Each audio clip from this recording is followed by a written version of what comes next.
É um prazer estar aqui novamente, podendo explanar uma conversa com todos sobre um tema que tem demandado em algumas ocasiões aqui em nossa casa essa demanda sobre ciúmes, né? Pois o que ele é? As influências que ele traz na vida de cada um, os diferentes impactos, né? E é algo que acredito que em algum momento todos nós o sentimos com maior ou menor amplitude. Eu vou trabalhar um pouco mais do ciúme, falando sobre ele, numa visão mais voltada à psicologia, né? Claro que vamos buscar pensar momentos que o Espiritismo nos fornece de informações, né? E vamos fazer um conluio dos diversos campos de informações e da ciência que podem nos auxiliar aí a essas descobertas, esse entendimento. Então, nessa exposição, eu trouxe uma visão da psicologia, com alguns aspectos da história do homem, da história do próprio homem, nós, como pessoas, a nossa história, mitologia e algumas passagens da Bíblia, por assim dizer. O que é o ciúme? O ciúme é uma emoção humana extremamente comum, se não universal, podendo ser difícil a distinção entre ciúme normal e patológico. Aí nós já temos uma pequena divisão, ou a única divisão possível do ciúme. Um ciúme saudável e um ciúme patológico. Acaso alguém pode afirmar que em algum momento da vida não esteve mais para um ou mais para outro, né? Essa patologia, né? Pato em grego é sofrimento, né? Então esse sofrimento psicológico que tal emoção nos traz é o que desencadeia muitos aspectos comportamentais e atitudes que depois temos. O ciúme é uma função estruturante que, quando opera normalmente, guia a função estruturante do amor e delimita seu território. Nesse caso, o ciúme é o guardião ético do amor. O que quero dizer com estruturante? Nós constituímos estruturas emocionais, estruturas sentimentais. Não se há uma mesma estrutura, elas não podem ser copiadas. Cada um forja a sua estrutura psíquica e emocional de acordo com as experiências que tem e como as absorve.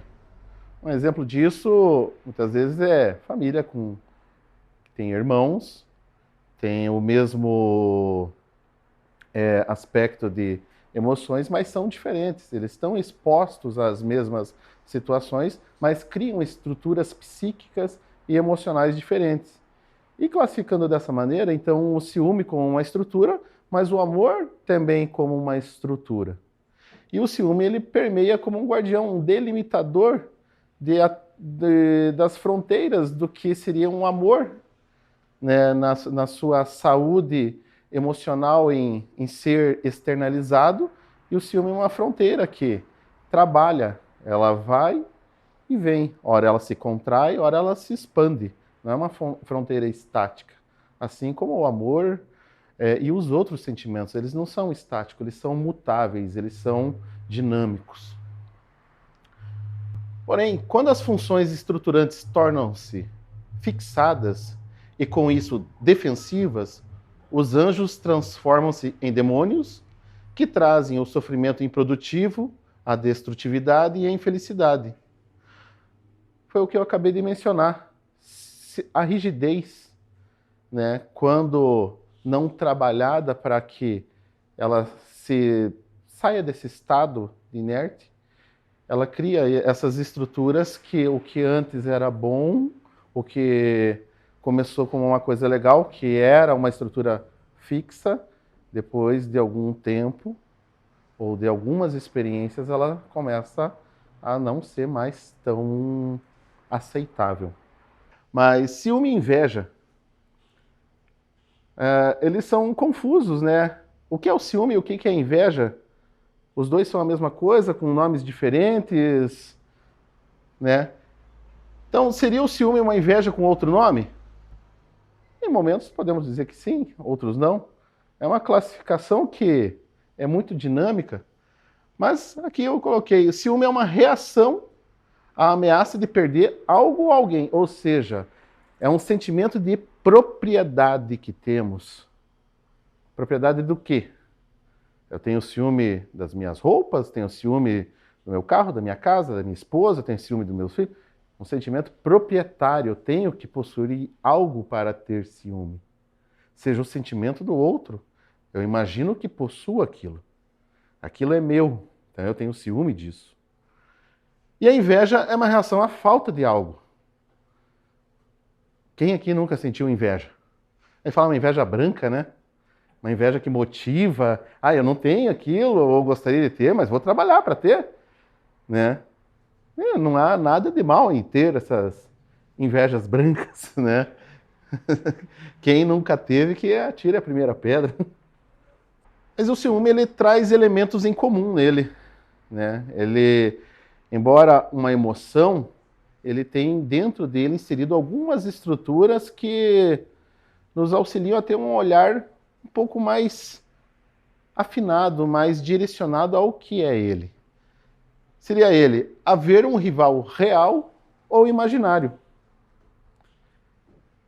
Conseguimos, quem sabe, enxergar isso nas relações amorosas e entre parceiros, que há uma imaginação de se haver um rival, como falam, um concorrente, uma concorrente, um outro.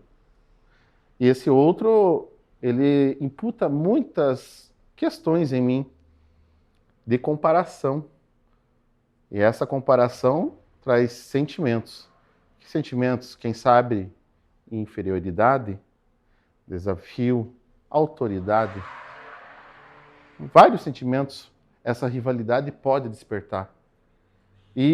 Mas só que ele vai receber o título de ciúme, que quando mais profundamente explorado, você vê que não era ciúme, mas sim um sentimento de propriedade manifestado a partir do ciúme. 2. Ser uma reação frente a uma ameaça percebida. Ou seja, eu reajo, eu me sinto ameaçado por aquilo. Aquilo representa, quem sabe, ser melhor do que eu. Uma comparação ou na imaginação ou na construção interna que eu venha a ter, um desafio que existe, quem sabe, só na minha imaginação. Pois no mundo real, aquilo nem se concretizou. Mas o mundo, muitas vezes, ele não é o que é para nós, ele é o que representa para nós. Como eu vejo uma situação, uma relação, ela é a minha verdade sob o prisma de como eu enxergo. Mas quer dizer que ela é absoluta daquela maneira para todos? Não. Então, por isso que eu começo a sentir essa ameaça mesmo quando ela não existe. E por fim, 3. A reação visa eliminar os riscos da perda do amor.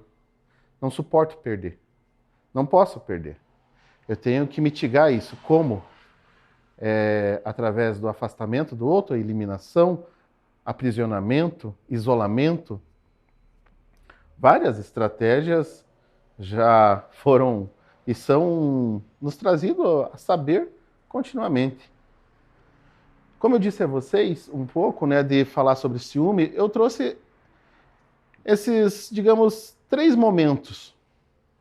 Caim e Abel, José do Egito e Hera. Hera é uma deusa grega, né? José do Egito, rapidamente, ele é filho de... Bem, já vai ter à frente um slide que eu tinha esquecido. Mas é um personagem bíblico e Caim e Abel também. Vamos tentar compreender e investigar aonde que o ciúme se encaixa nesses 3 momentos. Caim e Abel são os 2 primeiros filhos de Adão e Eva, depois de terem sido expulsos do jardim do Éden. Caim matou Abel porque Deus aceitou o sacrifício de Abel, mas rejeitou o de Caim. Com este ato de ciúmes, Caim tornou-se o primeiro assassino conhecido. Conseguem enxergar o que seria o ciúme? Será que isso seria um ciúme? Seria uma inveja entre irmãos? O que podemos retirar desse momento, dessa passagem? Tentando trabalhar um pouco isso, vamos lá. Caim e Abel fizeram suas oferendas a Deus. Mas Deus, segundo a passagem, rejeitou a oferenda de Caim. E a do outro aceitou de bom grado.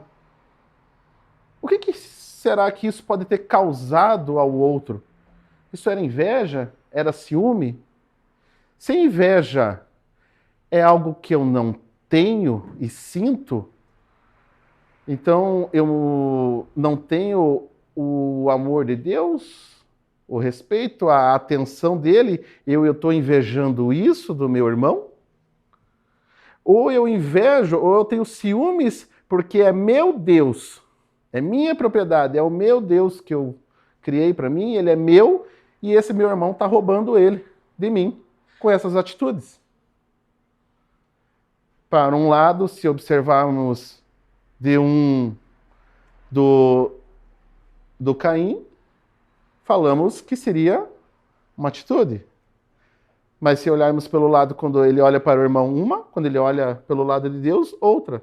Então, o ciúme e a inveja acabam sendo de duas vias. Um vem ao encontro do outro. Conseguem perceber isso?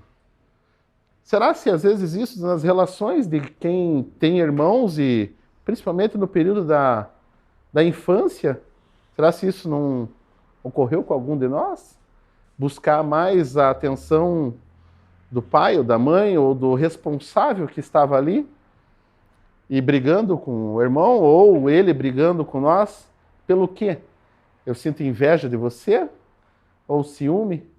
Porque você tem mais isso, eu não tenho? Conseguem perceber quanto que isso vai entrelaçando? Mas falar se é inveja ou ciúme seria só uma questão de separarmos a situação para um entendimento, né? José do Egito. José nasce filho de Raquel, uma mulher estéril, e Jacó, que logo demonstra sua preferência pelo menino inteligente. Seus irmãos, movidos pela inveja e ciúme, o vendem como escravo. Todos conhecem um pouquinho da história de José do Egito? E vamos pensar pelo lado dos irmãos, primeiramente. Chega o caçula, e o caçula, não sei porquê, né? Sempre o caçula acontece dele, parece que ganha as melhores roupas, ganha as coisas, né? A raspa do tacho, fala, daí há aquelas acusações, poxa, no meu tempo tinha que levantar cedo, arrumar a cama, fazer isso, fazer aquilo, e trabalhar, e o outro tá ali, 10 horas da manhã, ainda tá de roupão, né? Quem que não viu isso, ou vivenciou isso com os filhos, ou sendo filho? Mas tinha outros 10 que passavam por isso. Falavam, peraí, não tá certo isso? Tá privilegiando mais um só porque ele é mais novo? Então isso desperta também o quê? Inveja? Ciúme? Desperta os dois, né? Essas manifestações emocionais vão em um e o outro e vão enfervilhando e vão ganhando mais energia, ao passo que, sabe o seguinte, para nós arrumar e ter o amor e a atenção que eu desejo do nosso pai, anterior a esse exemplo foi de Caim e Abel, nós vamos ter que eliminar esse cara aqui, vamos ter que dar um jeito nele. E assim o vendem como escravo. Claro que a história vai trazer outras consequências, constituições que não fazem parte do nosso momento aqui. Mas a atitude que temos em eliminar o rival, que é algo que nós descrevemos, estava descrito ali atrás. é meu rival, ele impede de eu ter acesso ao que eu desejo, ao que eu almejo, ou ao que eu julgo que seria eu merecedor, mas esse outro, essa outra, está me atrapalhando. E por fim aqui, Hera. Hera é uma deusa... Bem, vamos ler aqui que fica mais tranquilo. Era conhecida como a rainha dos deuses, por ser casada com Zeus.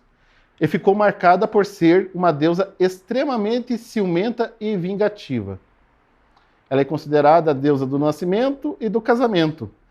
Hera é o símbolo da monogamia, da fidelidade conjugal e da fertilidade, protetora dos nascimentos e das mulheres no casamento. Hera, essa deusa na mitologia, eu acredito que a um ponto ela traz uma representação muito forte, embora mitológica, de um sentimento que temos, né, que se há na união monogâmica, que é a nossa prática, enfim, a prática da nossa região é essa, que outros países no Oriente é um pouco diferente.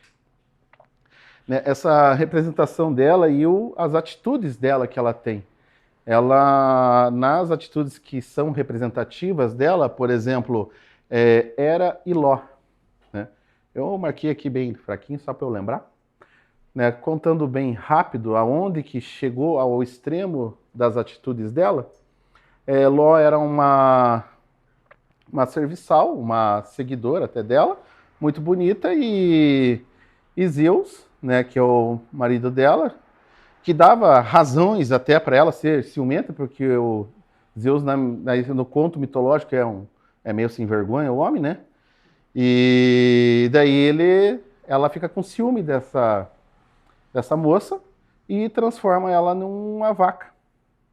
Não, quer dizer, com ciúmes ela fica. Zeus, para ocultar, transforma ela numa vaca. Daí, para a mulher não desconfiar, fala, não tem ninguém aqui, tem essa vaquinha lá. Mas, era desconfiada, pede para Argus, que é um ser de vários olhos, vigiá-la.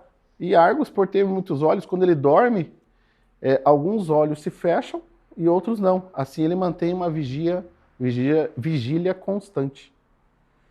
E Zeus, incomodado com isso, pega e pede para o seu filho Hermes que mate Argus, para que ele possa libertar, então, Ló desse feitiço, desse cativeiro, dessa vigia. E Hermes cumpre com isso, né? Cumpre com isso, e Hera, quando fica sabendo, fica entristecida, né? Que, poxa, coloquei lá o outro para cuidar e vem o Hermes e mata. E ela, para homenagear ele, tira os olhos e coloca nas penas do pavão. Né? Por isso que falo que as penas do pavão têm aqueles olhos, né? Que quando se abrem, vem tudo. É daí que nasce a mitologia, né? Aí eu estou adornando, trazendo mais coisas aí para vocês entenderem. E Hera e Calisto. Vamos lá para mais uma. Calisto era também muito bela e era enciumada, né? Então ela tinha muitos ciúmes por Calisto ser muito bela, pega e a transforma em uma ursa, né? Para que Zeus não tenha relações com ela. Calisto, assustada com tudo, foge para a floresta e, enfim, fala, não posso ser vista. Mas ela tem filhos, e quando ela vê um filho dela aos redores, ela corre abraçá-lo, mas ela é uma ursa. Ela não percebe que o filho estava com uma lança para matá-la. Vendo isso, a deusa Hera se condói, fica condoída, e impede e transforma os dois em urso e manda para o céu, para as estrelas. Aí que vem o mito da ursa maior e menor. Né? Aí, claro, eu trouxe um pouco de história, um pouco de mitologia, mas o que eu quero trazer com isso é a atitude até onde que o ciúme pode levar, principalmente se há poderes. E que poderes temos? Às vezes, nas nossas falácias, nas nossas verdades ou mentiras internas, nos julgamos seres com extremo poder. Seja um poder físico, seja um poder psíquico, ou se julgamos poderosos. Quem já não ouviu falar assim, você sabe com quem você está falando? Né? É uma maneira de intimidar e de querer colocar o outro que tem um poder. E quantos, não só por ser uma deusa, uma mulher, mas até o homem, se tivesse poderes assim mágicos, não fariam algumas magiquinhas, algumas transformações, a fim de satisfazer os seus aspectos egóicos ou os seus medos internos e o seu ciúme, né? Tratando dessa maneira. Então é até bom que a gente não tenha poder nenhum, né? Tudo bem até aí, pessoal? O ciúme esclarece para a consciência até onde o amor tem direitos e deveres e mostra quando ele transgride suas fronteiras. Ou seja, ele circunda o amor, o sentimento de amor, não só ele, como eu falei no começo, fronteiras, ele se afasta, ele se aproxima, né? E quando ele transgride essas fronteiras, ele torna-se defensivo, ou seja, inadequado. Quando o ciúme deixa de ser saudável, quando a manifestação desse sentimento já não está legal para a relação. A gente tem uma tendência de pensar na relação somente homem e mulher, mas nas múltiplas relações que podemos ter, até mesmo com irmãos, e não só na idade mais tenra, mas até mesmo como adultos, né? Até mesmo nos dias de hoje. Quem de nós não pode ter ciúme do irmão hoje em dia? A gente não está livre desses sentimentos. A questão é como trabalhamos eles. A infidelidade, o apego nesse sentido de propriedade, né, são os filhos bastardos dessa transgressão. Ou seja, quando o ciúme sufoca, quando as manifestações que o ciúme provoca no indivíduo, que é o ciumento, afeta tanto o outro que esses dois aspectos de infidelidade e de aprisionamento, ou seja, você está preso a mim, eu não vou deixar você sair, podem ser manifestados das suas mais bizarras formas. E vemos casos desses acontecendo nos noticiários. Quem que não viu, né? Casos de um apego, de uma possessão, de trancafiar uma pessoa por mais de 20 ou 30 anos, tendo filhos, seja com principalmente mulheres estando em estado de cativeiro com algoz, e algumas vezes sendo esse algoz o pai. O começo, né? O ciúme, ele tem que ter não só um começo, eu estou trazendo para vocês um pouco de alguns aspectos, mas eles têm possíveis começos. E quais são eles? A criança. Todos nós já fomos crianças, ainda bem, e ainda temos crianças adultas. Estou responsabilizando somente essa fase da vida como? Não necessariamente, não é isso. Mas as vivências que são absorvidas nessa fase de vida, elas contam e podem contar muito sobre a manifestação do adulto que se tornará. Então temos ali 3 tipos de apego. O vínculo como comportamento de proteção, identificação desses 3 tipos de apego. Ansioso e ambivalente, seguro e evitante. Eu coloquei até uma gorila, porque quem que não tem um gato, um cachorro, e que vê que até o bichinho tem ciúme? Às vezes, principalmente quem tem 2, nossa, não pode, tem ciúme tanto do outro bichinho, tipo, se tem 2 cachorros, mas tem ciúme da mãe, não pode ninguém chegar perto da mãe ou do pai, ou não sei de quem, eles escolhem um preferido E aquele preferido, e eles têm ciúme, eles são... Eu não sou dono do gato, o gato que é dono de mim. Né? Então os animais também manifestam esse sentimento. Então é um sentimento normal a nós. Então falando dos três estilos, dos estilos de apego, né, de John Bowlby. Ele tem hoje em dia se discutindo um quarto estilo de apego, mas não é o caso da discussão. Esses três, eles resumem, vamos dizer que o quarto nasce de algo, vamos criar mais um, tira um pedaço daqui, um pedaço dali e cria um quarto. Envolvimento amoroso como um comportamento de apego. Apego na infância, como componente relevante da vinculação afetiva adulta. Aí vem um encontro do que eu acabei de falar, da possível resultante do que é a educação, do que é a vivência na época da infância. E a dinâmica de vinculação adulta obedece ao mesmo sistema da infância, a herança. Né, Razan e Xavier, né, que fazem o estudo de John Bowlby. Ansioso e ambivalente.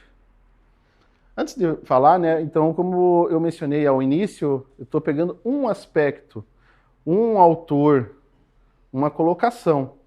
Há outras que vocês, em alguma pesquisa que desejem fazer, vão encontrar outros aspectos, tá? Então, ansioso e ambivalente. A criança se mostra incerta quanto à disponibilidade e possibilidade de receber ajuda. E ocorre isso, né? Os pais, pelas suas responsabilidades, pelas suas buscas, enfim, pela correria da vida até, às vezes não conseguem dar a atenção que gostariam de dar ao filho. Não é que não querem dar, mas a busca por um conforto, por pagar as contas, vamos dizer assim, força-se a uma situação. Mas essa situação traz consequências para eles. Queiramos ou não, sejam estas ou outras consequências. A criança, então, ela tende a ficar grudada no outro, ansiedade de separação. Né? Quando ela busca um dos dois, alguém, o irmão mais velho, mas principalmente a mãe, ou às vezes o pai, mas ela gruda na pessoa. Na infância, provavelmente, a figura materna se mostra disponível em certas ocasiões, mas em outras não. Ou seja, o que dessa fase pode ocorrer nesse sentimento que a criança pode desenvolver de estar sozinha, de não estar com o outro, de ser furtada a presença do outro. E quando essa presença ocorre, como que ela pode se comportar e o que pode ser manifestado nela ao futuro, né? É um aspecto da ansiedade. Com isso, né, então, o adulto ansioso, ambivalente, adora ser muito próximo de seus parceiros românticos. Gosta de grande intimidade. Teme que seu parceiro não queira estar tão próximo. Os relacionamentos tendem a consumir grande energia emocional. Essas consequências, elas têm ou podem ter origem nesse aspecto anterior que nós vimos, né?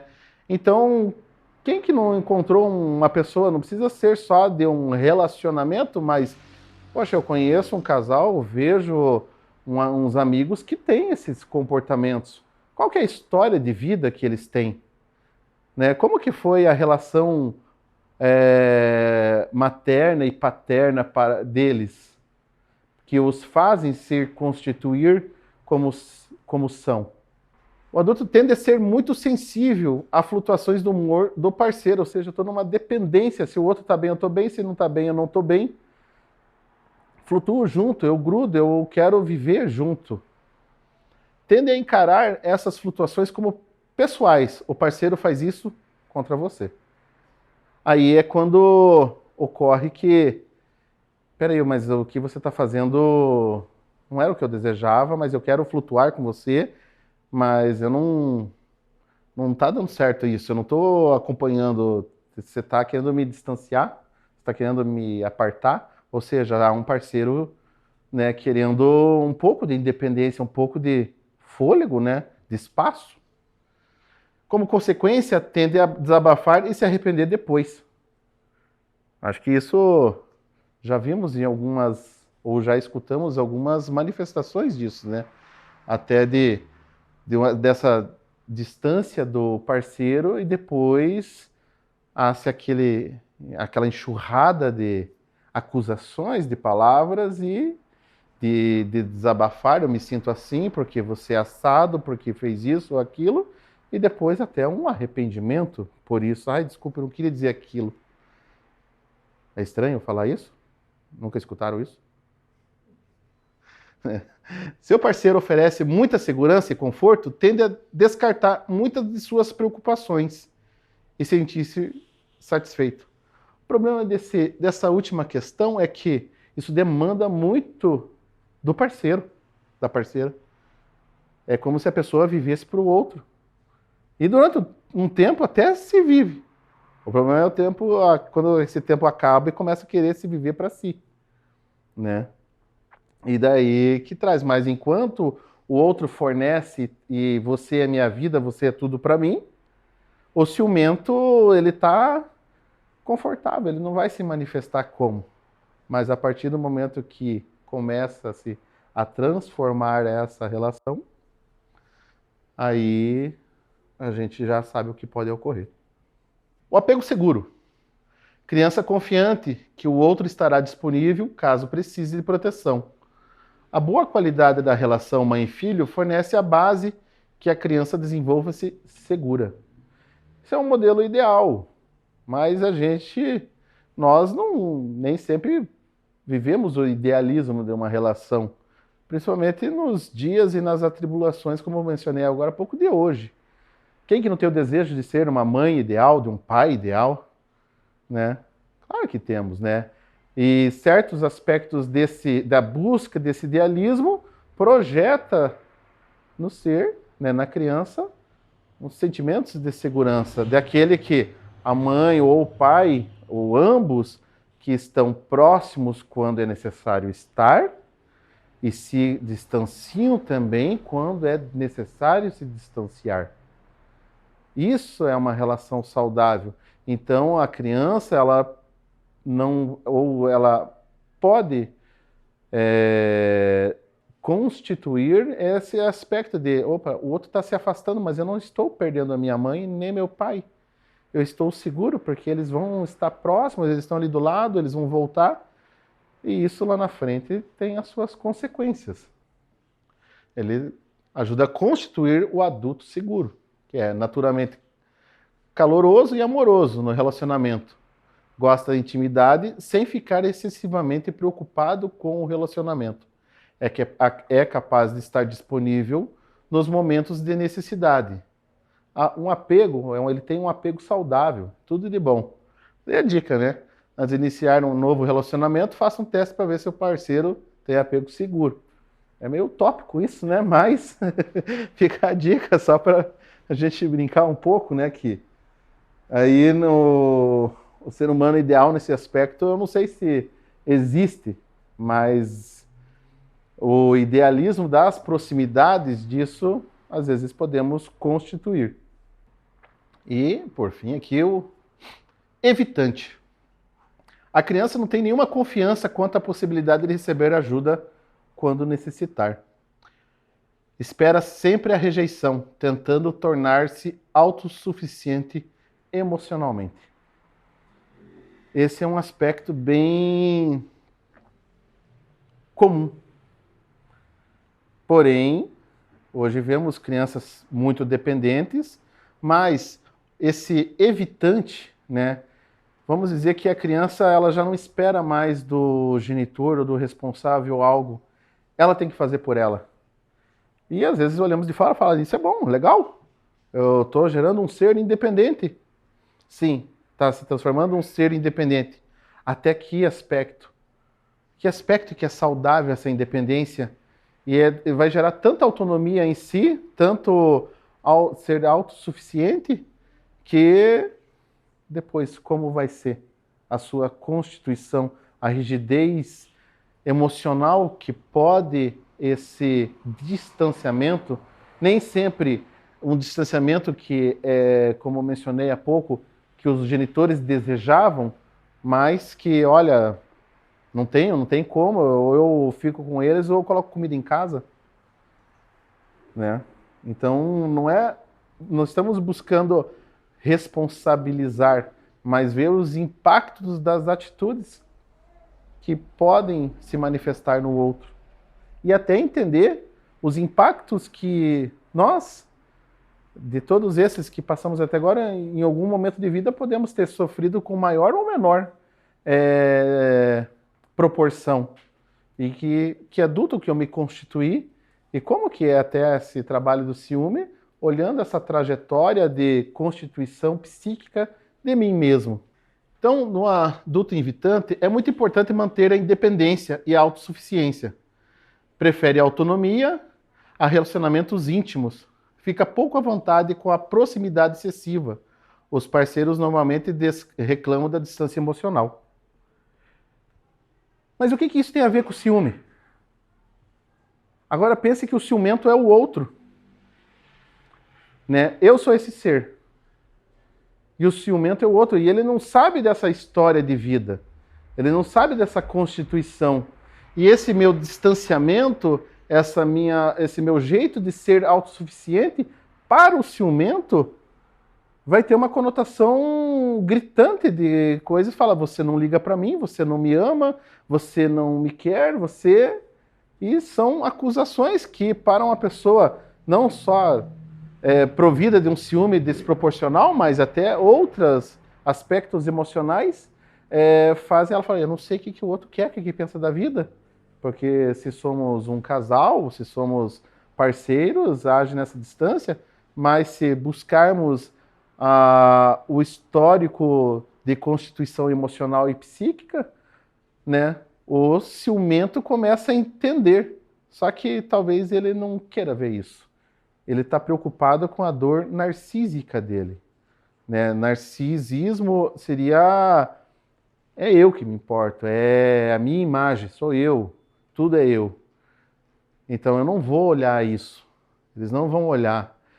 Então isso que eu trouxe até agora para vocês é para que possamos entender não só a manifestação do ciúme, do indivíduo que manifesta o ciúme, mas do outro que pode, com essas atitudes que o constituíram, gerar e despertar sentimentos que já estavam ali dentro no outro. Com isso, a única maneira de deixarmos de ferir o outro é curando as feridas da nossa criança interior. Essa criança anterior, né, algo que eu sempre gosto de mencionar, é a nossa criança interna. Não só as nossas vivências como criança quando éramos, mas como essa criança está ali hoje. As feridas, as emoções, as lembranças que ainda ecoam, mesmo que ocorridas há 10, 15, 20 ou 30 anos atrás, elas não estão no passado. Porque se estivesse no passado, elas seriam só uma lembrança. Mas se o passado se faz presente, ele ainda é presente. Então essa criança ainda está machucada, quem sabe, por todos esses aspectos que visitamos da constituição, do apego, das atitudes que os genitores, que os responsáveis tiveram. Né? Com isso, tudo certo, pessoal? Então... E... Por fim, então, bem, gostaria de agradecer a todos, né? Alguém gostaria de perguntar algo, de manifestar algo? Quando mexe com o interior da gente, né? Né? Assim, até assim, quando... Essa aí é uma demanda que muitas vezes, né, eu auxilio muito mais no atendimento fraterno. E no atendimento fraterno ocorre situações que as pessoas vêm e trazem isso. Olha, ou eu sou muito ciumento, ou meu parceiro não entende que eu tive que vir aqui escondido ou escondida, né? Não pelo aspecto da questão da religião, porque aqui eu estou numa casa espírita, mas pelo ciúme, e se lá tiver alguém que... Né? E isso surge mais do que imaginamos surgir. Né? Então, essa visão foi mais para tentarmos compreender como que podemos entender o indivíduo que sente ciúme, olhar a nossa história de vida e ver se alguns desses aspectos não se tornaram tão gritantes para o outro que agora o ciúme do outro me sufoca. E sufoca. Ele não, a manifestação do ciúme no sentido patológico, ele demanda muita energia de ambos os lados. Daquele que vai buscar se justificar, falar, nossa, mas não é assim, é assado, e quero salvar, quero cuidar da relação, porque não era assim. E acho que essa manifestação aí, ela posso ajudar. Mas o ciúme também, em algumas manifestações, é a insegurança do outro. Não me sinto seguro comigo. Não se me sentir seguro consigo, como que o outro vai estar comigo? Né? Uma coisa que eu sempre menciono é a gente deve de ser farol e não alto-falante. Quando você se torna farol, você se torna uma pessoa interessante e que o outro vai querer estar perto de você. Então você não teme que o outro vai, porque sendo você, o outro vai se manter próximo, numa distância saudável para ambos, e eu não preciso tentar acorrentar o outro com palavras, ameaças ou atitudes. O outro vai se sentir atraído por mim pela atitude que eu tenho comigo, por quem eu sou. Então não é mais pelo quem é o outro. Nós jogamos muito a responsabilidade sobre os braços do outro. Ah, eu sou ciumento, mas porque você dá motivo, né? Eu sou tantas outras emoções por causa de você. E não só, a gente dificilmente fala por causa dele. E lembrando que nesses narrativas que você colocou, não sei se eu posso estar errado ou não, mas eu estou repetindo, é que não tem o errado. São coisas que você traz dentro de você, né, como você falou, acabaram se criando devido ao meio com que você vive. O meio te tornou isso. Sim. Só que ele fica tão oculto, né, quando você chega a um ponto adulto, que aí você não sabe lidar com essas emoções. Aí você tem que fazer um despertar, como você colocou, né, em pauta, para ter essa reflexão e direcionar, né? Opa, eu mudo, posso mudar ou não posso mudar, ou procurar auxílio ou não procuro. Então, quer dizer, não há nada de errado. Não sou errado e nem quem está ao meu lado, ao meu redor, está errado também. São coisas que eu trago já, que estão lá, elas estão latentes, mas elas estão cobertas, certo? E aí quando aparece esses ciúmes, aí descortinou tudo. Aí você não sabe lidar com isso, Nossa, é isso mesmo. Alguém gostaria de mencionar algo? Não? Eu acho que... Respeito. Oi? E o respeito. O respeito? Respeito, eu acho que tá tudo a ver com o ciúme. Acho que se o outro não te dá um respeito, não te respeita, ele vem à tona mesmo de você, né? Isso vem com tudo. E hoje em dia, Facebook, o mundo atual, leva tudo isso a outra pessoa, por mais que ela seja, ela queira respeitar sua esposa, seu namorado, seu ficante, mas parece que o Facebook, Instagram, WhatsApp sempre leva a ter um deslize, né? A confiança. As redes sociais, elas trouxeram hoje em dia, se puderem traçar um paralelo, até saindo um pouquinho do que foi o tema, as redes sociais, elas manifestaram no outro o que eu mostro lá, quem sabe o que eu não sou, o que eu gostaria de ser. Mas o outro vê aquilo e se vê incapaz de ser. E aí que aspectos da depressão, da mediocridade, de ser medíocre consigo mesmo, de ser reducionista para consigo, foi trago com as redes sociais. de ver o que eu não sou e que os outros estão sendo.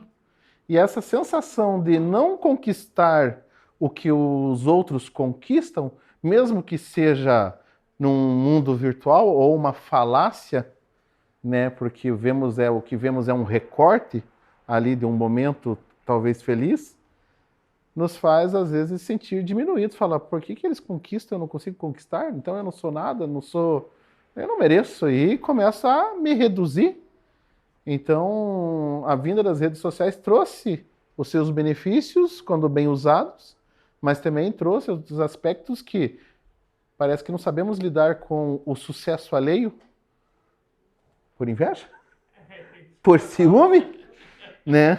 Então, né, temos isso. Agora, como lidamos com isso?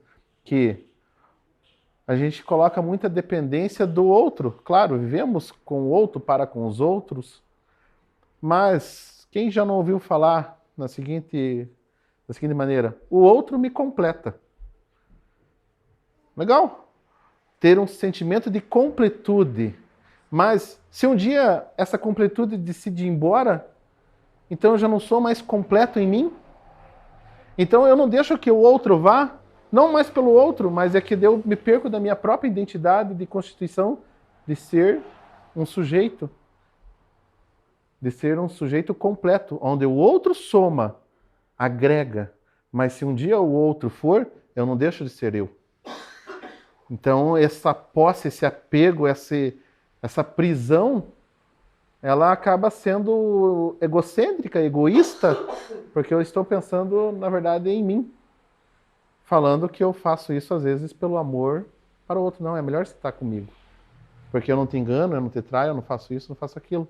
Mas o que você me oferece de sentimento de completude é o meu pagamento e não abro mão disso.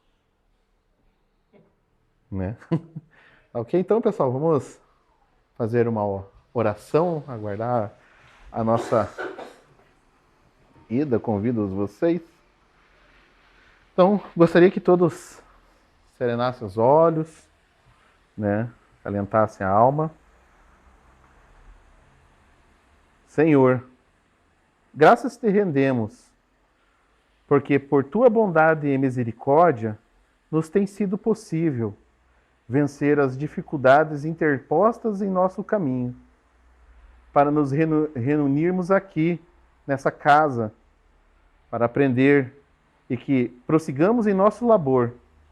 Faz, Senhor, com que os nossos corações e inteligências sejam sempre iluminados pela luz que vem do alto e que, fortificados por teu amor e bondade, possamos compreender que, para que a nossa estadia nesse mundo, para que a nossa vida seja coroada de êxito, necessário é que em nossas deliberações, atitudes, subjuguemos nossas paixões e intransigências à fiel obediência dos sublimes princípios da fraternidade e do amor, a fim de que nossa união, nossas atitudes sejam um reflexo da luz e da beleza que resplandece de teu trono.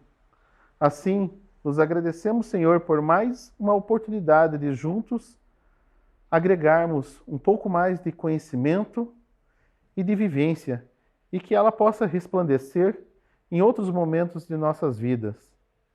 Obrigado pela oportunidade de todos, que estejamos em paz, que assim seja.